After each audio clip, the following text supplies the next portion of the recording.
Chers amis, bonjour et bienvenue à notre deuxième partie de notre nouvelle série Un chant dans mon cœur. Je vous invite tout de suite à prendre votre Bible et à lire avec moi dans Jérémie 31, verset 33. Mais voici l'alliance que je ferai avec la maison d'Israël. Après ces jours-là, dit l'Éternel, je mettrai ma loi au-dedans d'eux et j'écrirai dans leur cœur et je serai leur Dieu et ils seront mon peuple. Particulier celui-là. Dieu nous invite à accepter qu'il puisse écrire dans nos cœurs sa loi. Oh, comment cela peut être si formidable d'avoir la loi de Dieu écrite dans nos cœurs. Alors vous me direz que normalement la loi est utilisée pour appliquer des sanctions ou faire valoir des droits de quelqu'un.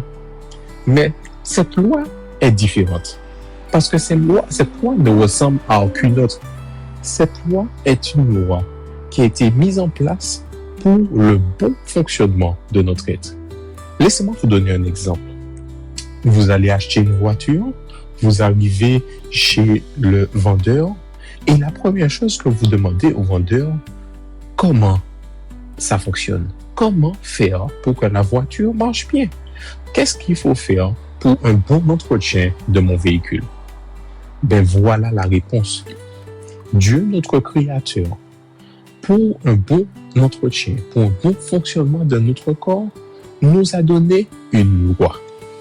Et cette loi-là n'est pas difficile parce que nous pouvons voir bien plus loin Josué qui nous dit cette recommandation de l'Éternel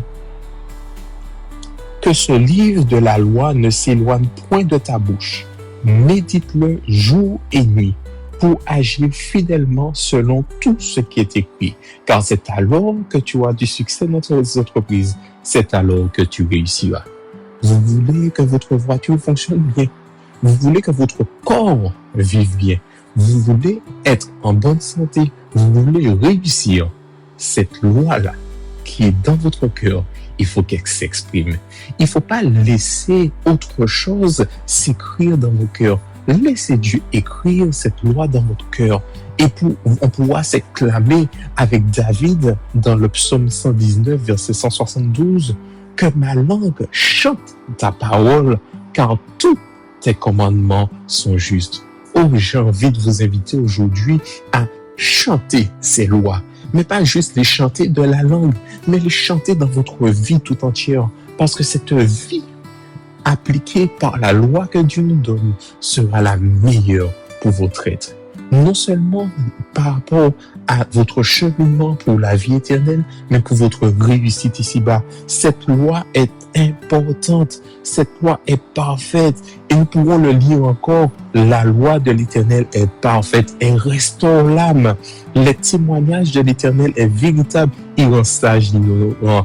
Les ordonnances de l'Éternel sont droites, elles réjouissent le cœur. Les commandements de l'Éternel sont purs, ils éclairent les yeux. Voici ce chant que j'ai envie que vous chantez cette semaine. Voici ce chant que j'ai envie que vous laissez Dieu écrire sur votre cœur. Ce chant mémorable, ce chant formidable, ce chant d'une vie complète, ce chant d'une vie victorieuse pour l'Éternel. Alors mon ami, cette semaine, je t'invite à faire quelque chose. Si tu ne sais pas encore, je te donne la marche à suivre. La loi de l'Éternel se trouve dans sa parole. Et si tu as des problèmes, tu ne sais pas comment la mettre dans ton cœur, il a promis de l'écrire. Alors fais cette prière avec moi. Seigneur, en cette semaine, en ce jour, je souhaite que tu puisses dans mon cœur écrire ta loi pour que ce chant qui monte de mon cœur soit heureux, soit agréable à toi et que ma vie puisse être une offrande pour toi, mon Dieu. Alors, si tu as envie de faire cette prière, ne t'arrête pas surtout. Ne t'arrête pas surtout, car n'oublie pas que la promesse a été faite à Josué. Si tu médites ces lois, si ces lois sont sous tes yeux, nuit et jour, tu réussiras dans tes entreprises et tu auras du succès. Je te souhaite de vivre cette joie, ce bonheur d'avoir la loi de Dieu écrite dans ton cœur. Et je te souhaite une bonne semaine et te dis à bientôt. Ciao.